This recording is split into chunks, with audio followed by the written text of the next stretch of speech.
Vamos por aquí, ok. Buenos días, buenos días, buenos días. A ver, ¿se escucha? ¿Se escucha?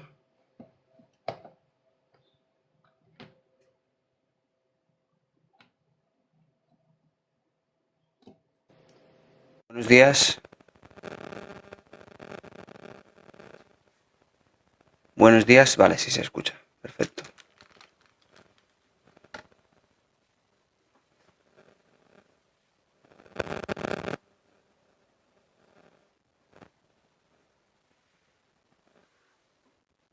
Ok.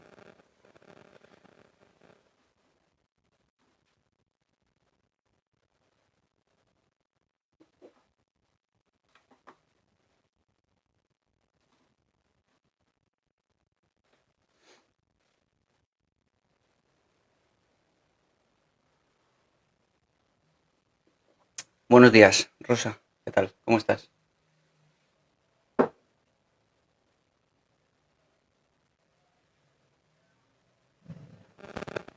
A ver, un segundo, vamos a compartir aquí.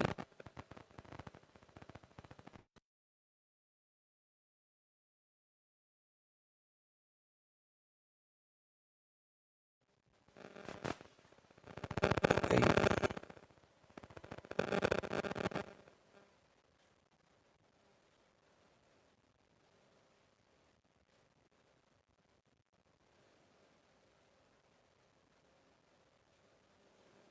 Perfecto. Bueno, nos preguntan, como habitualmente, y es totalmente normal que pregunten, dado que es tan prevalente en la sociedad, ¿cómo puedo salir de una depresión? Cuando alguien padece depresión, habitualmente pasa antes por el médico de cabecera e irremediablemente acaba medicado con psicofármacos. Es casi una norma, inclusive aunque no se pase por el psiquiatra, por el especialista. Pero bueno, vamos a hablar de qué se puede hacer desde la psicología para salir de una depresión. O al menos vamos a entender por qué uno entra en una depresión a nivel conductual, para ver qué es lo que puede hacer para empujar en sentido contrario. Los que ya me seguís de hace mucho tiempo, conocéis muchos de los procesos, vamos a repetirnos en algunas cosas, pero no importa. Es importante repetirlo. Leonesa, buenos días. La depresión tiene un componente conductual muy fuerte, y me refiero a la conducta, a lo que uno hace. Tal es así que cuando uno empieza a sentirse triste por muchas razones de la propia vida, a veces ni siquiera es por motivos objetivos desde fuera, no en vano se le llama depresión endógena, de dentro, y sucede que cuando uno empieza a sentirse triste, que es el primer criterio para la depresión, el criterio A1, sucede casi por consecuencia el criterio A2, que es el dejar de hacer cosas que antes se solían hacer. Buenos días, Maite y Rita. El segundo criterio A2 es el que nos empuja hacia la depresión de forma conductual. Como no tengo ganas, como estoy triste, dejo al final, sí, Maribel, cada vez somos más. Dejo de hacer cosas. Hola, Lisette, buenos días.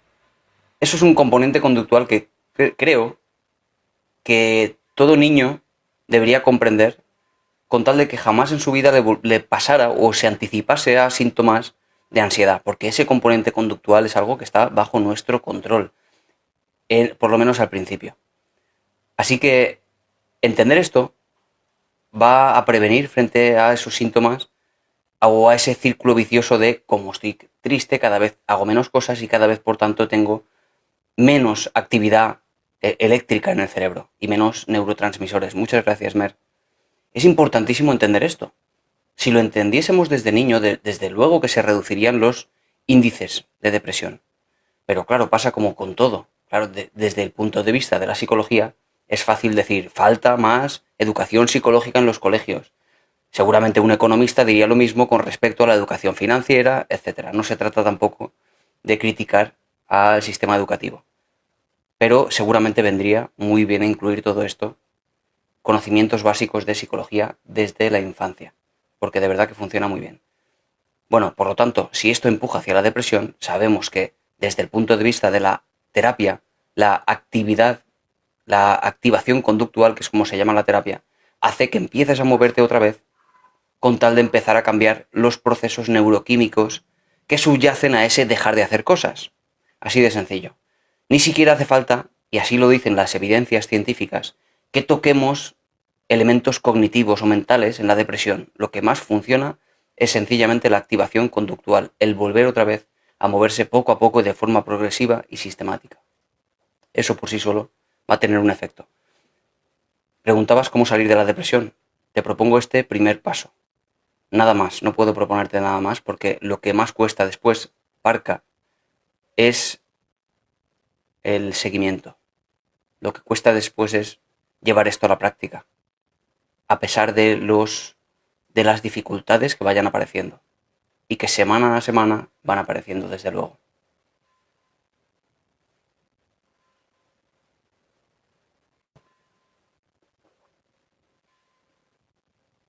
Bien, dejé de responder con quién salía, me tenía muy mal emocionalmente y volvió a hablar con quien salía anteriormente, ¿no? Edith, antes de ti.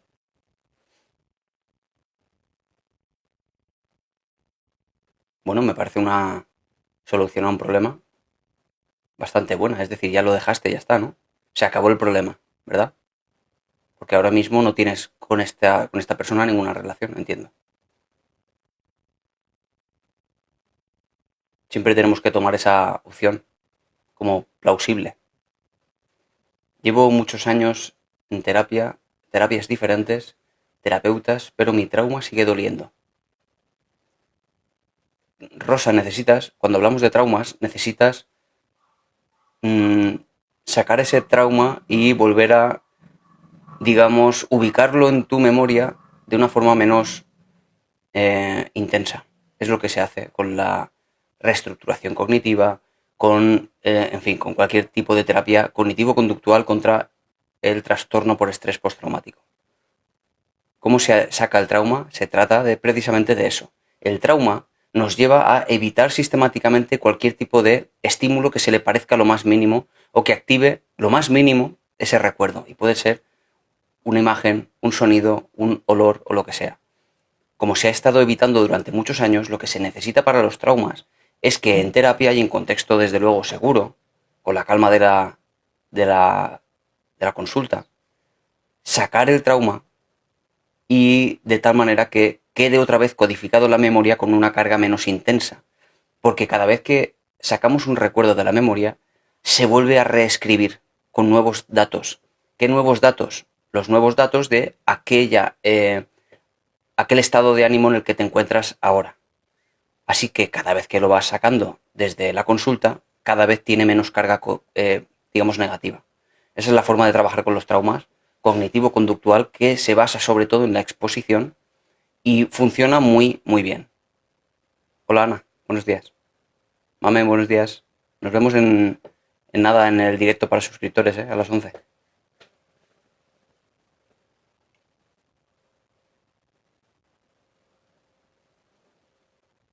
¿Qué hacer si siento que se me sube o baja la presión al mismo tiempo? ¿La presión? ¿Qué presión? ¿La tensión te refieres? Gracias, mame. ¿Qué es la presión, Pau? No, no, no, no, acabo de empezar ahora, de 10 a 11. Lo que pasa es que luego a las 11 hacemos un directo para suscriptores en los que conectamos con la cámara y el audio y podemos hablar un rato. No necesariamente es de terapia ni nada de eso. Hablamos de nosotros, sobre todo con el núcleo central de la gestión emocional, de cómo gestionar las emociones. Es el núcleo central de ese, digamos, de ese espacio, ¿vale?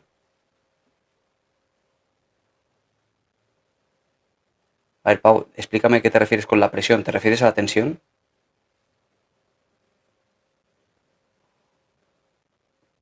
¿Qué avances hay para las dolencias mentales? Tendrías que especificar, Leonesa, con las dolencias mentales. A la tensión. Bueno, si es un problema médico de tensión, no sabría responderte. Es decir, si lo que tienes es algún tipo de obstrucción en las venas, en las arterias, por, no sé, pues el colesterol, etcétera, no lo sé. Ahora bien, la ansiedad en sí misma sí podría tener un efecto en la tensión. Es que tengo ansiedad, ok. Con lo cual, al final, la tensión es solo el efecto. Lo que tienes que tratar es aprender a gestionar la ansiedad. Nada más. No, estoy en Alicante.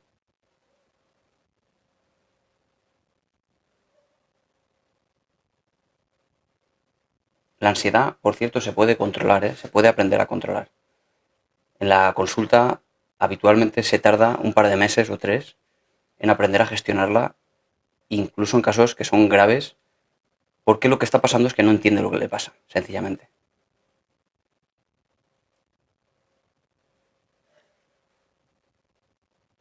Yo llevo 4 años en terapia y no me sirve para nada. 4 años, Candela, son muchos años. No es posible que en 4 años no haya funcionado nada, con lo cual estás perdiendo el tiempo. Habitualmente decimos en terapia, la terapia cognitivo-conductual, que deberíamos de encontrar algún tipo de efecto al cabo de los pocos meses. Si no está siendo así, debemos incluso plantearnos la posibilidad de derivar al paciente a otra parte, porque no es posible que no funcione nada en 3 o 4 meses, pero ni mucho menos hablar de 4 años. Las terapias cognitivo-conductuales son limitadas en el tiempo, tienen unos objetivos claros. No es posible durar 4 años en terapia sin encontrar resultados. Algo se está haciendo mal. Suerte que encontré este live. ¿Qué sugerencia puedes dar para los niños recién ha perdido una madre? Los niños pequeños. Los niños pequeñitos, ya con 5 años, no sé qué edad tiene en este caso, con 5 años ya tienen capacidad de aprender a gestionar sus emociones, y yo trabajo con niños muy pequeños, sobre todo en colaboración con los padres en terapia. Sí, sí, Ana. Mira, por ahí tienes arriba, tienes ahí mi página web, zorelpsicología.com. La he apuntado porque tenía que escribirla constantemente, ahora ya está ahí apuntada. Zorel Psicología, o de todas maneras puedes escribirme por privado si quieres y gestionamos la consulta, ¿vale? Decía que con los niños suele funcionar muy bien, y por cierto que los niños sí tienen problemas a veces y tienen depresión también, y se han encontrado niños muy pequeños con depresión, con ansiedad, etcétera. En este caso hablamos ni siquiera de que tengan un trastorno mental, sino que hablamos de que objetivamente tienen un estímulo muy negativo, como es la muerte de una madre o un padre, y claro, va a tener que pasar por un duelo completamente adaptativo, pero tenemos que lidiar con ello con tal de que no se convierta en una depresión. Eso es importantísimo. Por lo tanto, vamos a tener que hablar de la gestión emocional de la madre, o en este caso del padre, el cuidador principal de este niño o esta niña, y vamos a tener que hablar de la gestión emocional del niño y sobre todo de la interacción, de cómo interaccionan los dos, porque desde luego el padre, azotado por los dolores tanto físicos como psicológicos de la pérdida de la madre, va a ser también ejemplo de cómo gestionar sus emociones para ese niño o esa niña. Con lo cual va a tener que entrar en esa terapia para aprender a gestionar sus emociones de tristeza, de rabia, de ansiedad, y que eso sea ejemplo en el niño, ¿vale? Pero funciona muy bien. Los niños en consulta, ya tan chiquititos, pueden aprender a gestionar todo eso, tanto de forma fisiológica sobre todo, como de forma incluso cognitiva. Ya tienen esa capacidad.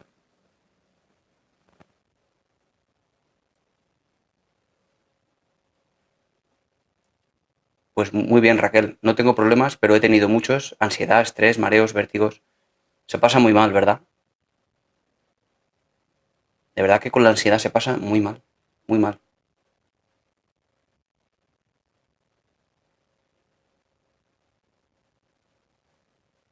Mi hijo ha estado 38 días en coma.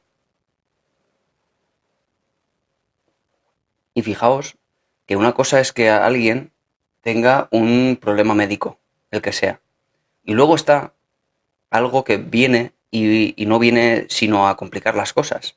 Viene y, por ejemplo, nos dice ahora Love Art María que una semana después, o una semana antes, perdón, era un chico feliz.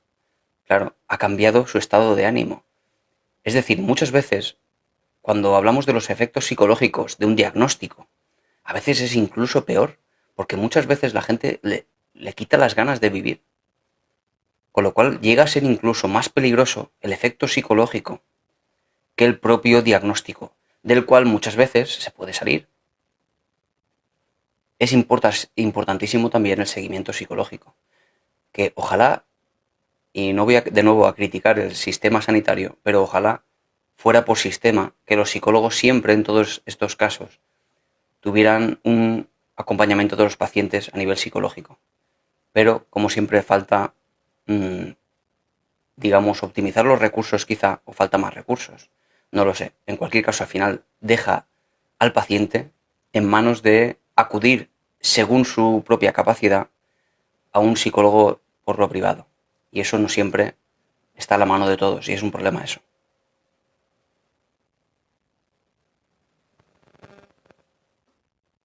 ¿Cómo uno puede lograr olvidar una relación del pasado? Pero ya hace mucho tiempo, Iván. Buenos días.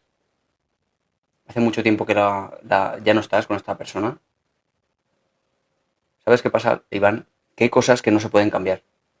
Y si descomponemos una emoción en partes, encontramos que las emociones tienen partes cognitivas o mentales, tienen partes fisiológicas y tienen partes conductuales. Conductuales es lo que haces. Uno puede cambiar lo que hace, la conducta.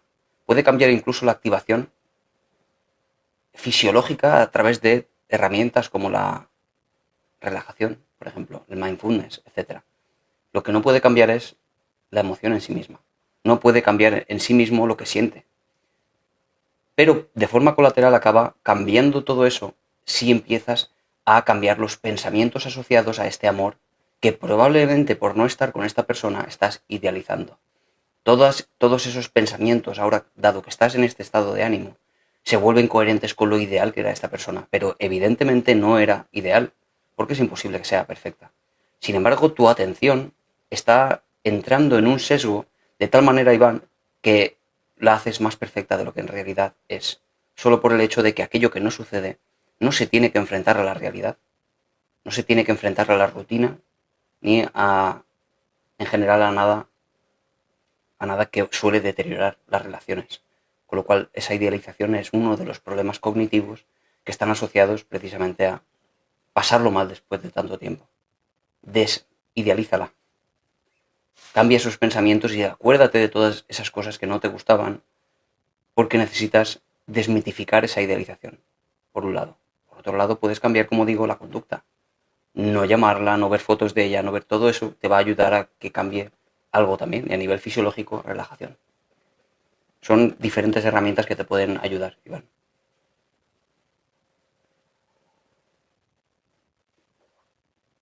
Y espero que te sirva.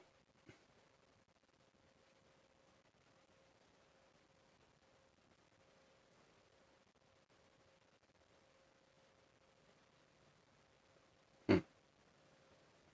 Pues tienes que trabajarlo. Al final, Iván, lo que pasa, lo que hace que algo funcione o no funcione, Iván, a nivel mental o psicológico, buenos días, Mary, es que se aplique de forma sistemática, que es lo que se hace en consulta.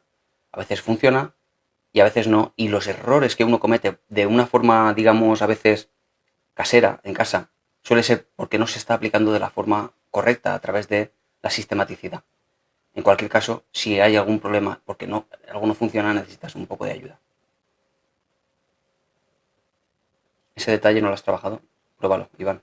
Me cuentas.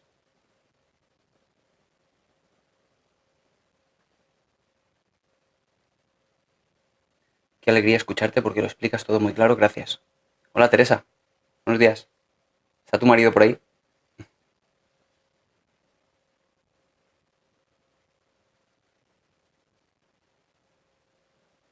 ¿A qué se debe la alta tasa de quitarse la vida en España?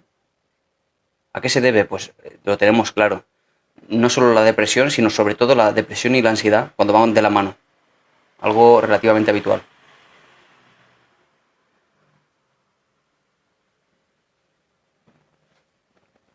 Hola, vecino.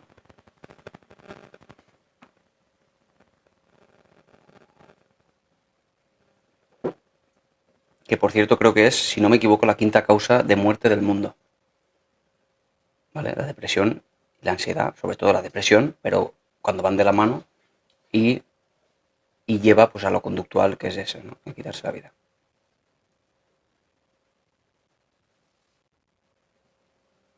Es la principal muerte por motivos externos. No necesariamente por motivos externos. De hecho, causa mucho problema, incertidumbre, cuando uno no tiene ningún problema. Y sin embargo tiene depresión. ¿Y cómo es eso, no? ¿Cómo uno se come eso? Dice, sí, me va todo bien y tengo trabajo y tengo una vida maravillosa y una pareja que me quiere y unos hijos maravillosos. Todo va a favor. Y sin embargo la gente tiene depresión. ¿Cómo es posible? Bueno, pues eso es una depresión endógena. Y desde luego que es común. No se trata de que tenga uno problemas. No se trata de que sea la presión externa lo que causa la depresión. No. Lo que está fuera, lo externo, suele ser a veces un desencadenante para que luego todo se tuerza a nivel mental y acabe uno con una depresión.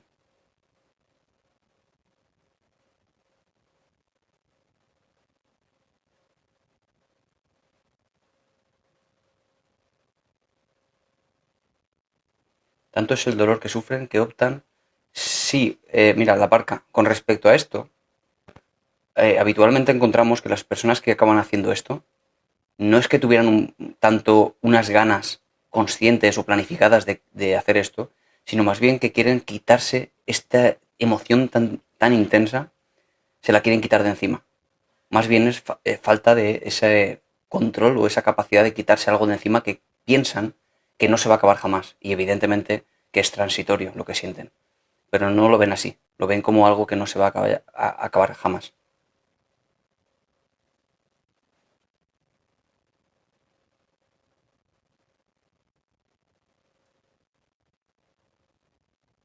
A ver, ¿tienes ansiedad, Rafael? Y para la ansiedad, que hablamos siempre de la ansiedad, porque está muy prevalente, como digo, en la sociedad. Aquí te proponen cosas que desde luego te pueden ayudar. Te dicen té, te dicen mindfulness, todo eso ayuda, pero sobre todo necesitas aprender a controlar tu mente, tus pensamientos. Pensamientos catastróficos que te dicen va a ocurrir algo que jamás va a ocurrir, porque si no, no tendrías ansiedad, tendrías miedo. Porque realmente no estás teniendo un peligro real azotándote, sino que más bien estás sintiendo eso, la preocupación constante por cosas que probablemente jamás ocurran. Necesitas aprender a controlar, por lo tanto, esos pensamientos que son el motivo de tu malestar realmente, no eso que supuestamente va a ocurrir.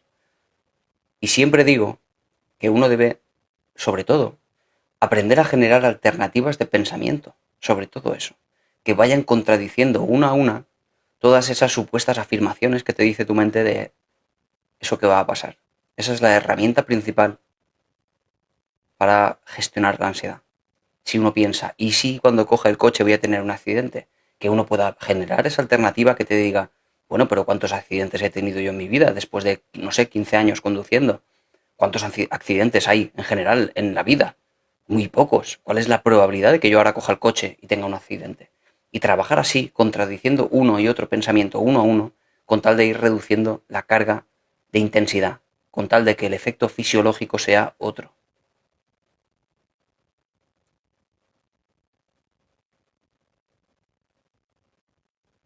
Buenos días.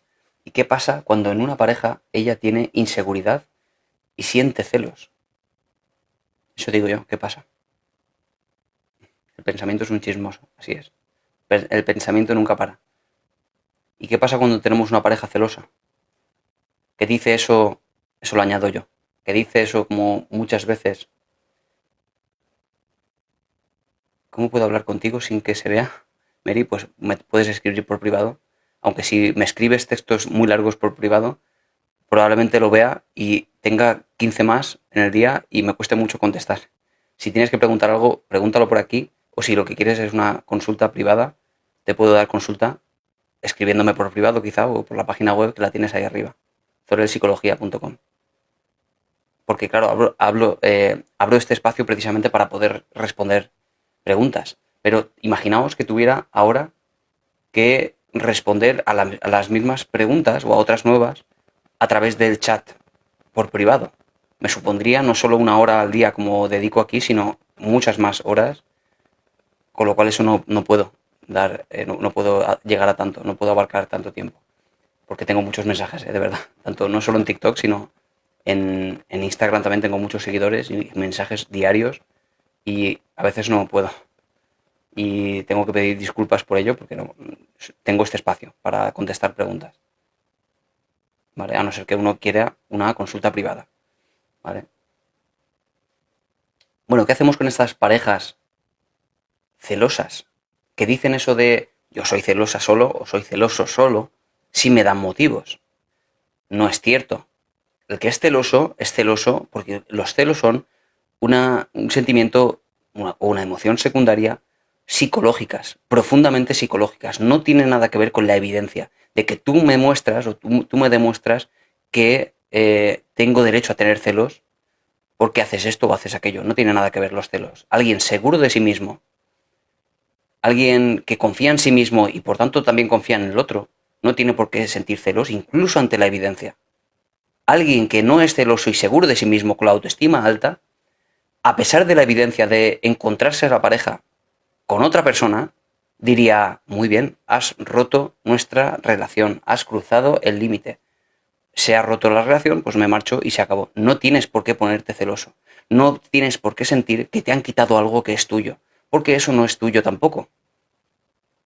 Porque tú entiendes que tú estás con esa persona en concordancia por una especie de contrato social que los dos habéis pactado. Si eso se rompe, se acabó. Pero ¿por qué los celos? ¿Por qué la necesidad de tener a alguien en derecho como si fuera tuyo? Porque ¿qué necesidad hay de eso? Es decir, los celos no ayudan a nada, en realidad. Son profundamente psicológicos y el hecho de tener derecho a tener celos, dada la evidencia, dada, digamos, la manifestación de la conducta nociva del otro, es solo una sensación, una irrealidad. Los celos hay que gestionarlos siempre porque pueden llegar a ser un verdadero quebradero de cabeza para las parejas, que muchas veces aguantan y aguantan y aguantan, pero siempre con mucho malestar.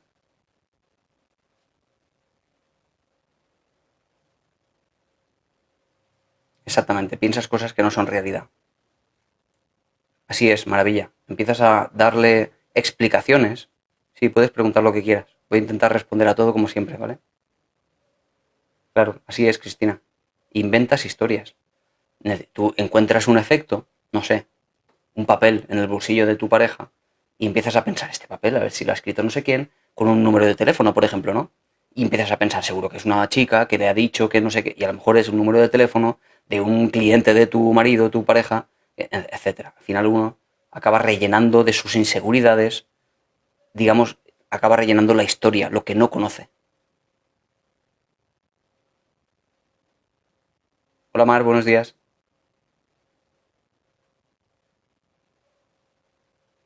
Cuando te salta ese chip en la cabeza ya no te lo puedes acallar. Sí puedes, pero necesitas, Pat, creo, entrenamiento. Necesitas trabajo. Se puede conseguir ese estado en el cual gestionamos los pensamientos que nos causan ansiedad o rabia o tristeza. Se puede aprender. Sí puede afectar al tránsito intestinal, efectivamente. Puede afectar la ansiedad eso.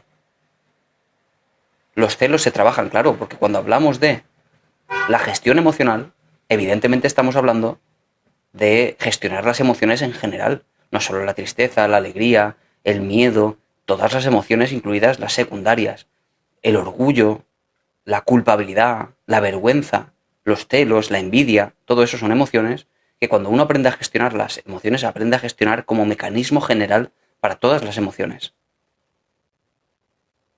incluidas esas también.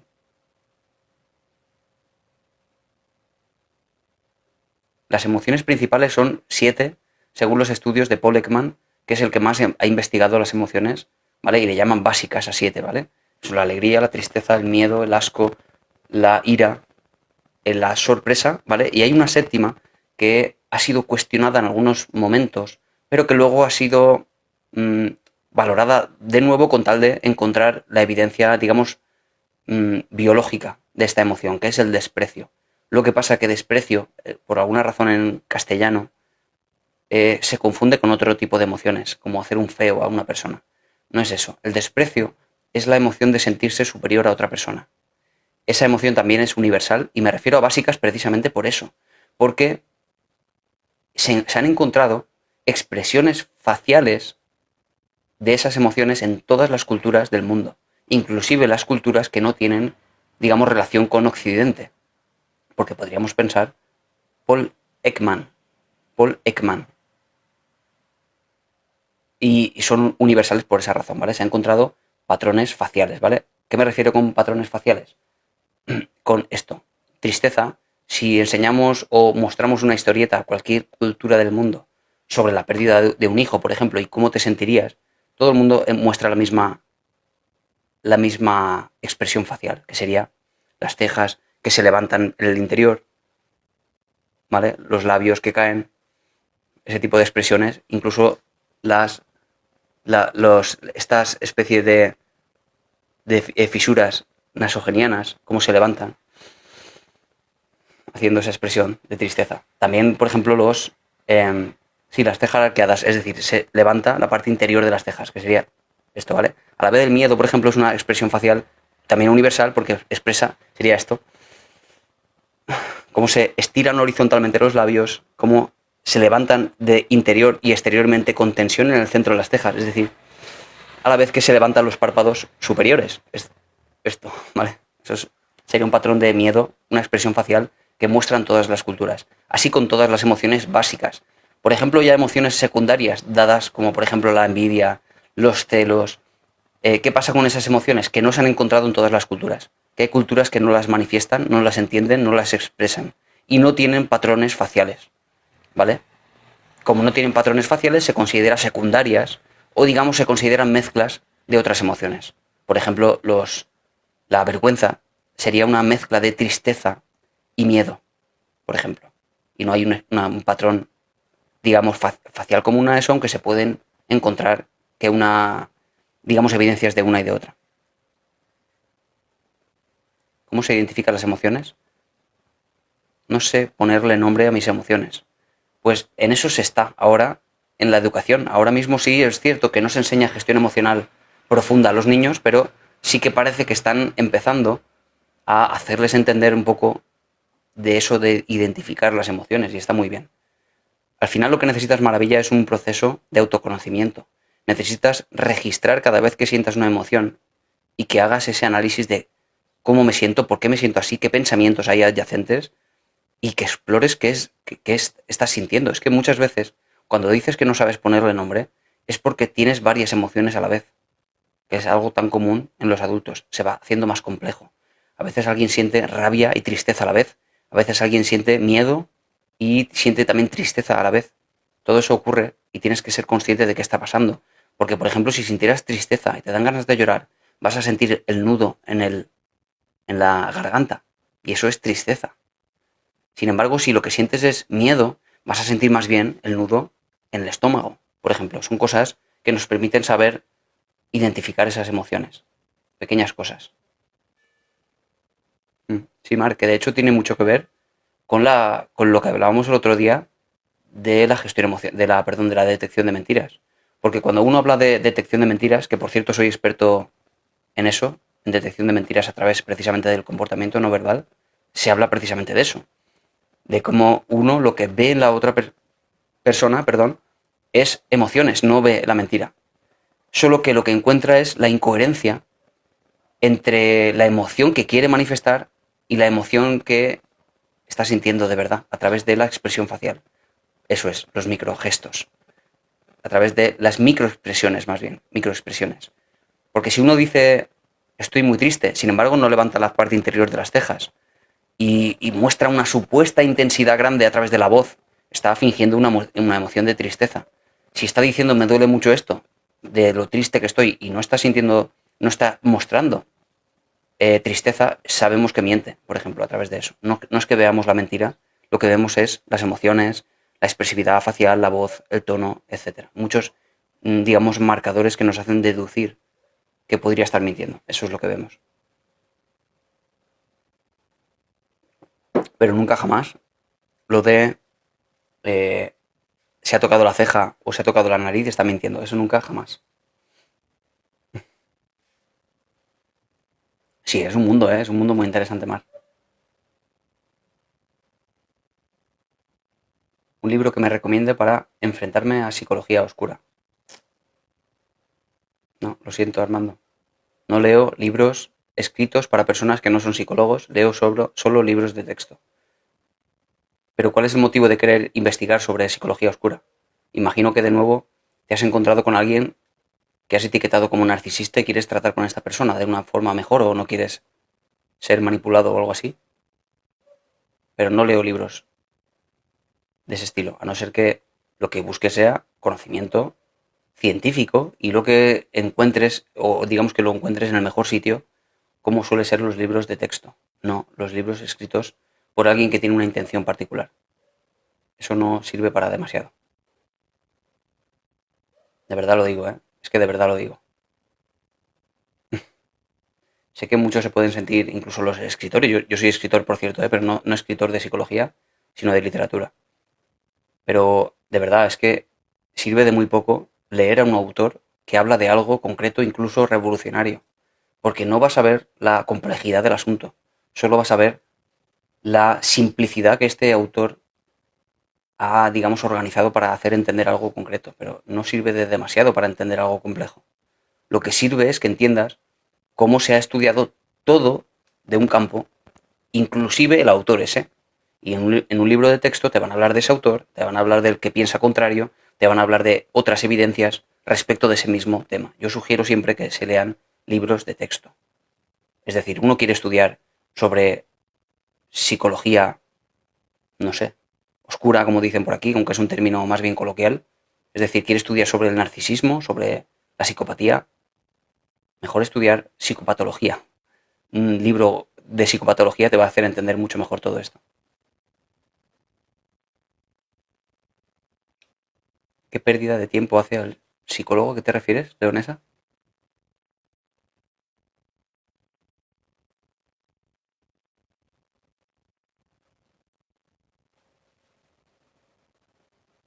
Por favor, léame a mi marido. Mi marido ha fallecido ayer noche, de un infarto. Y tienes ataque de ansiedad. Claro, y los ataques de ansiedad, de hecho, ahora mismo, Dolores, son, digamos, por la inminencia y la necesidad que tienes ahora de desahogar una tensión muy grande. Pero desde luego tiene todo el sentido del mundo que, que pases por un duelo. Lo vas a pasar mal. Ahora tienes que ubicar esa persona que no está a nivel psicológico, la tienes que ubicar. Tienes que aceptar esa situación a través de un proceso. Sin embargo, un ataque de pánico tienes que aprender a gestionarlo.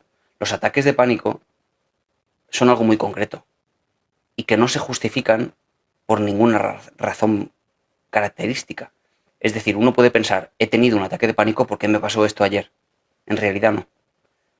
Tú tuviste un ataque de pánico porque aquello de ayer te activó mucho el corazón o te activó mucho un síntoma fisiológico.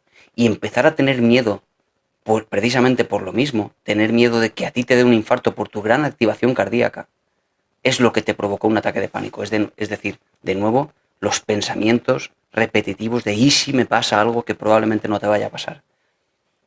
El hecho de que le pasara a tu marido ayer, Dolores, no aumenta la probabilidad de que eso te pase a ti hoy, pero entiendo que se pasa muy mal y se llega de verdad a pensar y a creer ciertamente que vas a morir de lo mismo. Pero es solo un pensamiento y uno debe aprender a gestionar todo eso con tal de que no acabe adolecido, como decía antes, de algo mucho más allá de lo que pasó ayer. Que lo que pasó ayer es algo que ya no se va a poder cambiar. Sin embargo, que tú tengas ataques de pánico y un malestar intenso, eso ahora depende de tu capacidad de gestionar esas emociones y esa ansiedad concretamente. ¿Vale? Sé que es difícil y sé que estás pasando por un momento muy delicado y creo que necesitas ayuda. No lo digo por el duelo tan, digamos, tan natural y necesario en una persona, sino por los ataques de pánico. No te voy a decir que vengas a mi consulta, eso ya depende de ti, pero te digo que busques ayuda para los ataques de pánico, ¿vale?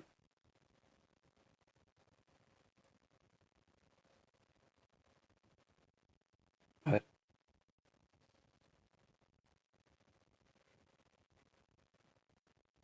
¿La soledad es una emoción secundaria? No.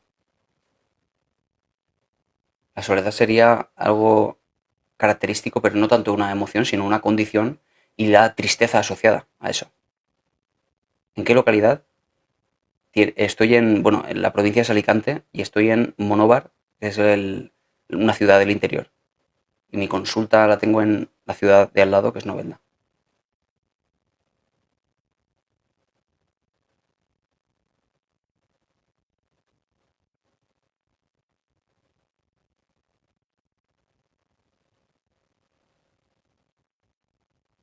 Ah, vale, ya sé por dónde estaba. Vale.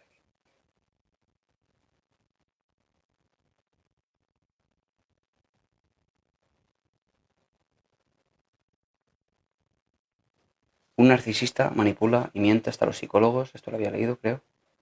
¿Qué motivos tendrías para mentir? Muchos. Muchos. La parca. Muchos, muchos motivos.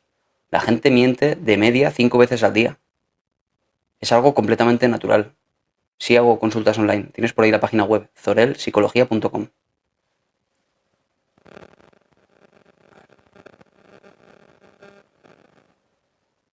O me puedes escribir también por privado, Alma. Imagínate cuando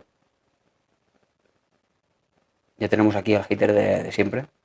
Yo creo que a esta persona, claro, por hacer una excepción creo que sí podríamos incluso bloquearla, porque tampoco es que aporte ni siquiera en críticas ni nos ayuda a gestionar las emociones. Es una forma sistemática de aportar en realidad nada. Creo que a esta persona podríamos bloquearla. Es posible, no sé. Vamos a hacer. Porque la verdad que está aportando más bien nada. Bloqueado. Sobre todo por la recurrencia. Sí, ya está, bloqueado.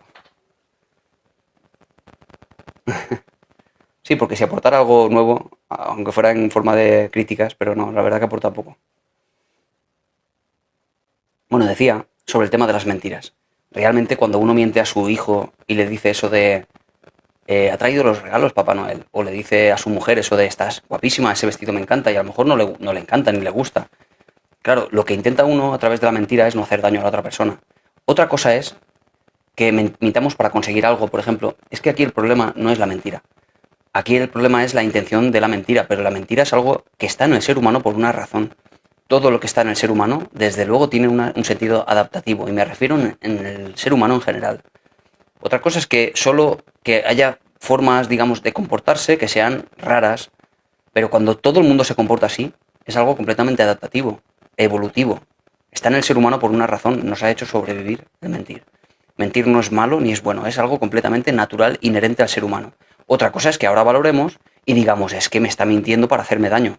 Bueno, pero aquí ya entramos en otros temas, que es la interpretación de por qué miente. Porque claro, si mentimos nosotros, diremos eso de, hombre, yo le he mentido para no hacerle daño. Pero si miente el otro, diremos, lo ha hecho para hacerme daño a mí.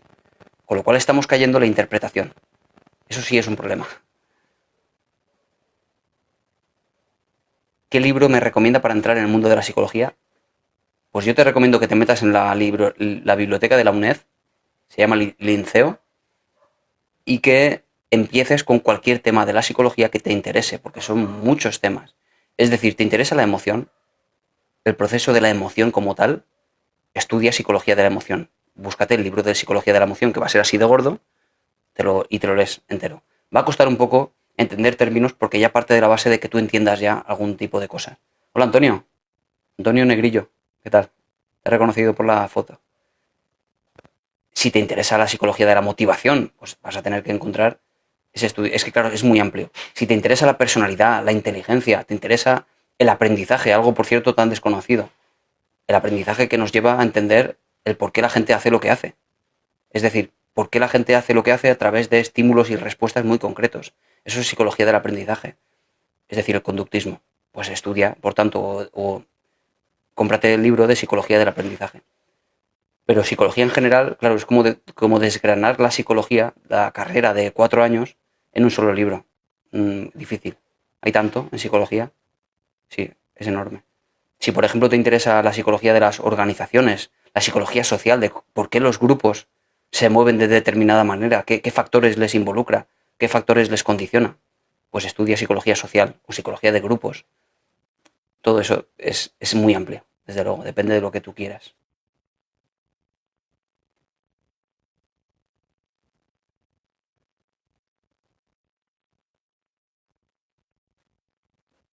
A ver, Marisol, a ver si encuentro tu comentario.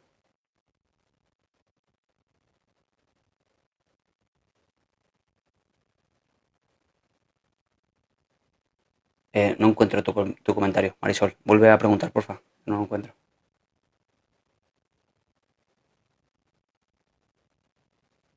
Explica los rasgos de un TLP.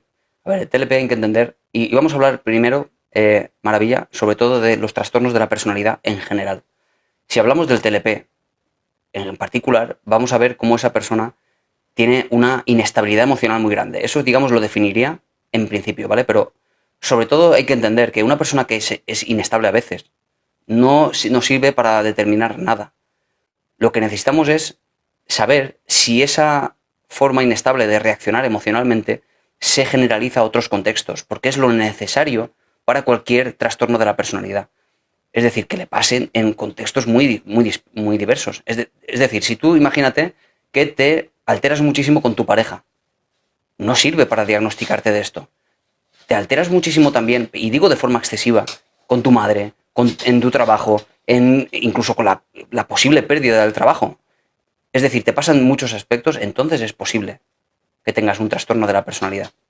Marisol, pero tienes que volver a hacerme el comentario, que no lo he leído. Ah, vale, es este. He tenido una recaída muy fuerte, tengo TLP, no sé cómo salir. Un TLP, dado que tiene ese problema con las emociones tan intensos, debe trabajar incluso mucho más a largo plazo, con terapias a largo plazo, de verdad, digo a largo plazo, muy diferente de una terapia para un trastorno psicológico. Porque el TLP no es un trastorno psicológico, es un trastorno de la personalidad. Requiere de mucho más terapia. Necesita, por tanto, aprender eso de la gestión emocional, la asertividad, todo tipo de cosas que nos ayude a gestionar esa intensidad tan grande.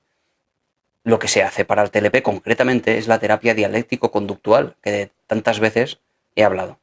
¿Qué es la terapia dialéctico-conductual y por qué funciona para el TLP? Por una razón muy sencilla. Porque una de las partes más importantes de esta terapia es la validación emocional. Algo que un TLP, una persona con TLP, digamos, ha sufrido durante toda su infancia, la invalidación emocional. Es muy común, en realidad. Es decir, la invalidación emocional no lleva a un TLP. Solo que las personas con TLP habitualmente tienen una invalidación emocional en la infancia. Es diferente el sentido, ¿vale? Si encontramos de forma lógica el modelo del modus tollens, encontraremos que va en sentido de uno a otro, pero no del otro al uno, ¿vale? Importantísimo esto. La invalidación emocional nos lleva a que si tú expresas rabia, tristeza, miedo, lo que sea, tu madre te dice eso de ya estás otra vez exagerando, siempre se pone igual, ya me estás arruinando, y encima se ponen, sin quererlo, no hablamos de que lo hagan a propósito, se victimizan en el sentido de es que encima es por mi culpa, seguro que es culpa mía porque yo no, claro, en fin, convierte esto al final en una desagradable experiencia cada vez que un niño tiene una emoción, algo completamente habitual. Los niños todo el día están con emociones y necesitan validación emocional. Necesitan que le digas, ay cariño, entiendo que estés tan triste, ay cariño, entiendo que estés tan rabiosa, lo entiendo. Yo en tu lugar también me pondría así. Más bien es qué podemos hacer para esto. Bueno, pues esa validación emocional es una parte central en la terapia dialéctico-conductual que ha demostrado mucha eficacia para el TLP. Luego está la parte conductual. La parte conductual es esencial. La persona manifiesta una serie de reacciones excesivas para gestionar sus emociones, inclusive las autolesiones. Vamos a tener que proponer conductualmente otro tipo de alternativas para esa respuesta, porque es un problema, se está convirtiendo en un problema. Pensad que las autolesiones, de verdad lo digo, las autolesiones para el que lo ve desde fuera son muy difíciles de entender. Incluso los padres cuando lo ven dicen, pero ¿por qué tienes que hacerte eso? ¿Pero por qué tienes que hacerte daño? Es que yo no lo entiendo. Claro, hay un problema aquí de comprensión. Las personas que se autolesionan, en realidad, lo hacen como un mediador entre eso y el quitarse incluso la vida. Hablamos de que una persona ha encontrado de la peor forma una forma de regular sus emociones. Si es a través de la autolesión, como dice Maravilla, efectivamente, sienten alivio. Lo que pasa es que en la terapia vamos a tener que encontrar otras alternativas menos peligrosas, como esa. ¿Una psicóloga te puede obligar a hacer terapia de grupo? Pues Mireia, si es de la seguridad social, sí. Es decir, si es de la seguridad, si es de la seguridad social, te puede decir, o vas a esta terapia que yo te propongo o no te sigo tratando. Claro, te puede obligar. En el sentido de que si no haces lo que ella te dice, pues te va a quitar la atención. Sí puede, claro. Básicamente porque ella ha decidido qué es lo que tú necesitas. Y ella tiene la potestad de decidir qué es lo que tú necesitas, aunque a ti no te guste, claro. En la privada, claro, tú elegirás lo que tú quieras. Armando, un libro para el conductismo, te digo, métete en la UNED, porque ahí vas a encontrar. Si pones psicología del aprendizaje, pero pon eso, ¿eh? Psicología del aprendizaje, ¿eh? No conductismo, psicología del aprendizaje. Busca eso y encontrarás el manual que esté ahora actualmente. Yo tengo el que estaba cuando yo estudié. Ahora estará pues más todavía, con más datos o más investigación. Pero si buscas psicología del aprendizaje, tendrás todo lo que hay a día de hoy sobre conductismo, que es muy, muy amplio. Muchos experimentos diferentes de cómo el estímulo interactúa con la conducta de la persona o de la rata incluso, porque hablamos de cómo ha evolucionado desde los estudios con ratas, con monos, etcétera, hasta incluso con niños y seres humanos, ¿vale? Con niños y adultos. Busca eso.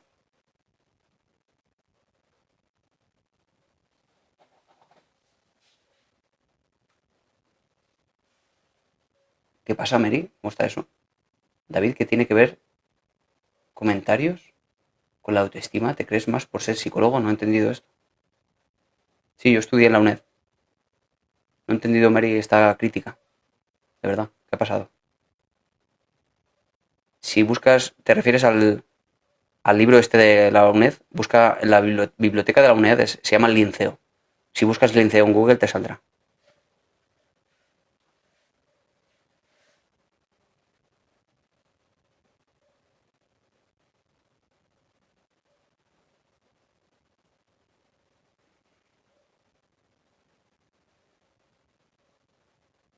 Nos lo dijiste en un directo, pero es que no estoy entendiendo, Mary. Explícamelo un poco, a ver.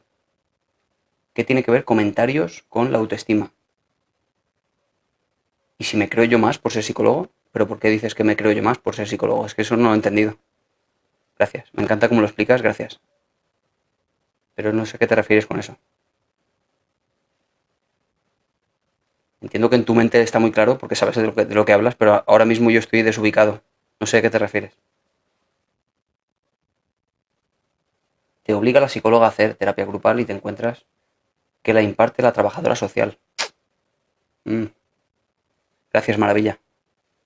Me haces entender muchas cosas. Bueno, pues de eso se trata. Gracias, doctor. Ahora mismo lo sigo. Gracias, Armando.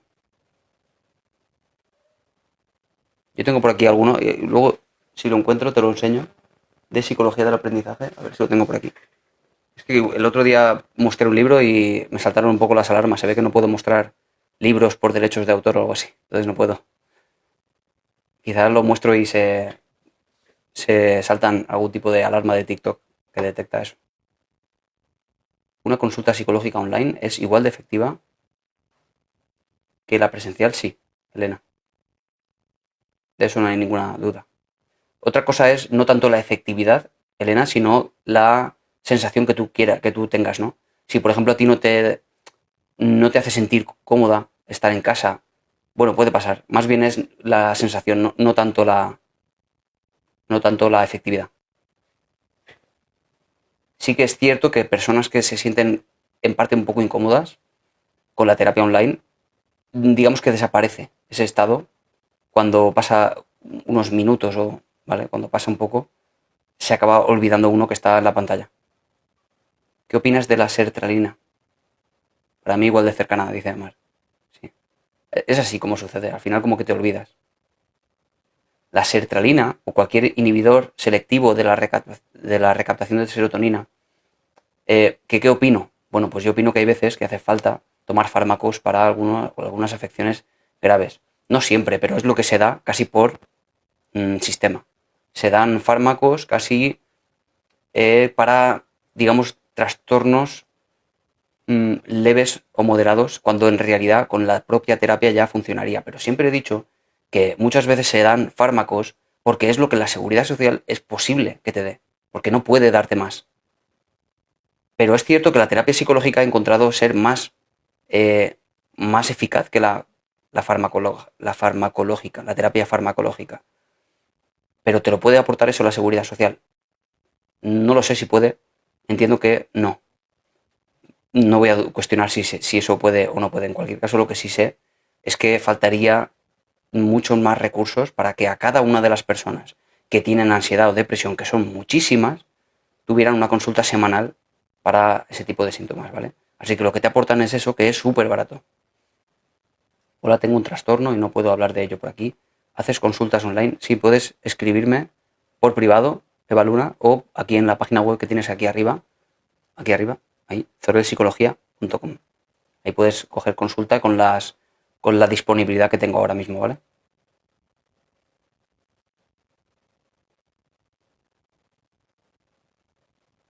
Mejor terapia online porque no tienes que salir y no se te quitan las ganas. Claro, por eso hay cosas mejores y cosas peores. Por ejemplo, yo aquí en la misma ciudad donde yo vivo he tenido pacientes de aquí, de la misma ciudad, con agorafobia, es decir, que tenían miedo a salir. Dado que tenían miedo a salir, no se ve el cartel de Zorel Psicología. Ah, pensaba que se veía ahí. Bueno, es mi capacidad para la tecnología, Mar, es similar a la tuya. Ah, porque está de lado. No, pero empieza con Zorel Psicología, ¿eh? No, no se ve lo de www. Es que si la centro, me tapa a mí la cara.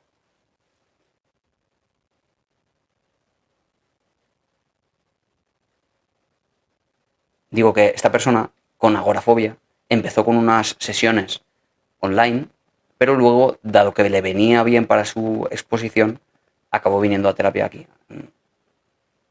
Ah, porque ayer estaba al otro lado. Vale, pues ya lo sé, que el próximo día lo tengo que poner al otro lado. Vale, Mar. Estamos acabando, ¿eh? Son las 11 menos 4 minutos.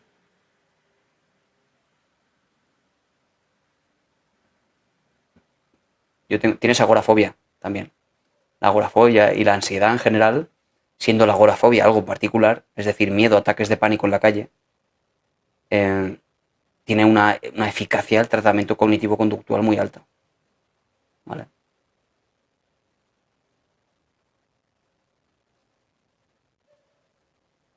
Es de Monóvar Alicante igual que yo. Ah, sí, eres de aquí. Lo he dicho por decir, no te rayes, pero qué casualidad que igual ya no, y aquí me sales. Ah, no, bueno, pues no sé ya a qué te referías. Y no, no te preocupes que no me rayo. Que pronto se pasa la hora escuchándote. Muchas gracias, Pepa. A mí también se me pasa muy rápido, la verdad.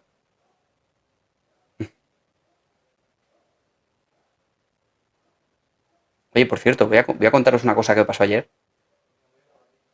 con mi hija. Yo, bueno, cuando me van pasando cosas, yo lo cuento, porque a mucha gente le viene bien, ¿vale? Ayer se dio un golpe la niña y, claro, cuando se da un golpe a un niño, que solemos hacer eso de frótate un poquito, ¿no? Le da un golpe de aquí y haces como que frótate un poquito, ¿no? Y le digo frótate, precisamente por eso. Mi hija tiene 8 años y ella dice que no le frote porque le va a doler más, sin que lo haya probado, me refiero, sin que lo haya probado.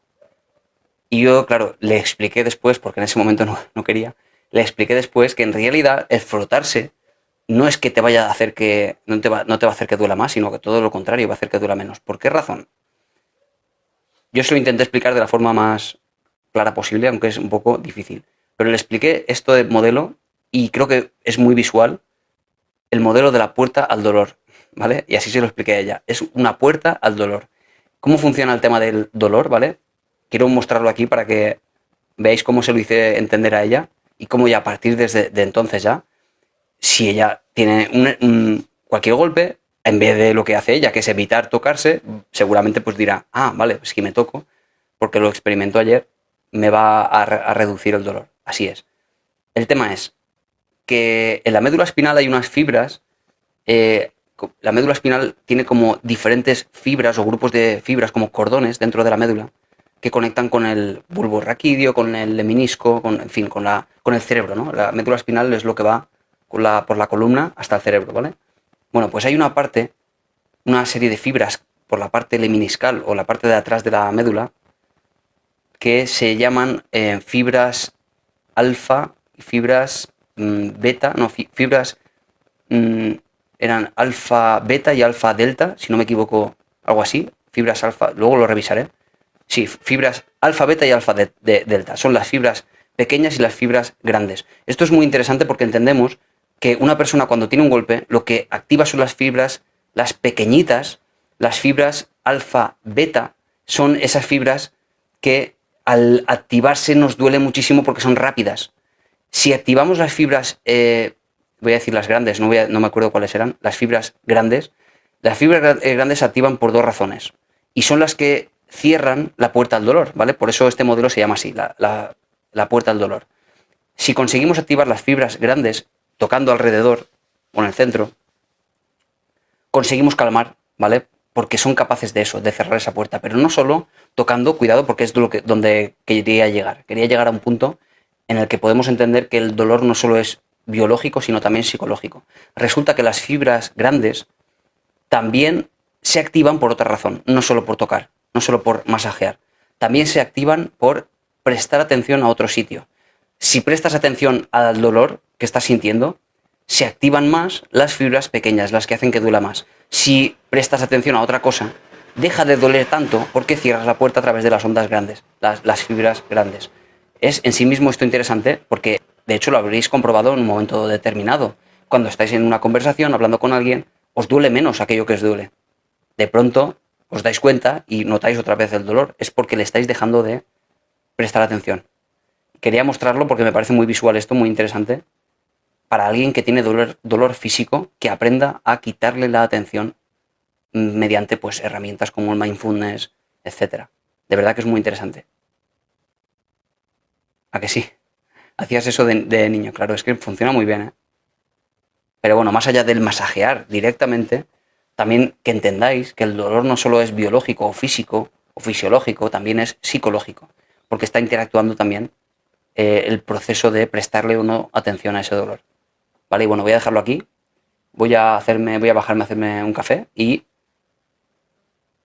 voy a conectar con el directo para suscriptores, ¿vale? Que lo tengo ahora a las 11. ¿Ok?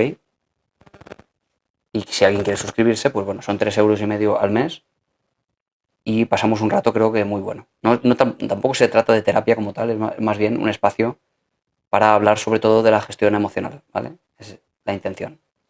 Sin grandes pretensiones nunca. Bueno, chicos y chicas, como siempre un placer y mañana a las 10 en punto, no, mañana no, hoy es miércoles. Hoy a las 8 de la tarde también tengo otro directo. Los miércoles son intensos. Así que el que le apetezca o incluso el que vive en Latinoamérica, que también me ve y son ahora mismo las 4 o las 5 de la mañana, pues le viene mucho mejor la otra hora, la de las 8 de la tarde, hora de España. Así que nada, nos vemos allí y de nuevo pues más psicología. Adiós, chao, chao, adiós. Latinoamérica no, Hispanoamérica. ¿Y por qué Latinoamérica no? Son motivos más bien políticos, entiendo. Pero al final el término está bien aplicado. Latinoamérica. Sí, ya que el despertador ya no va a poder contestarnos. Adiós. Muchas gracias por los apoyos, de verdad. Sí, entiendo.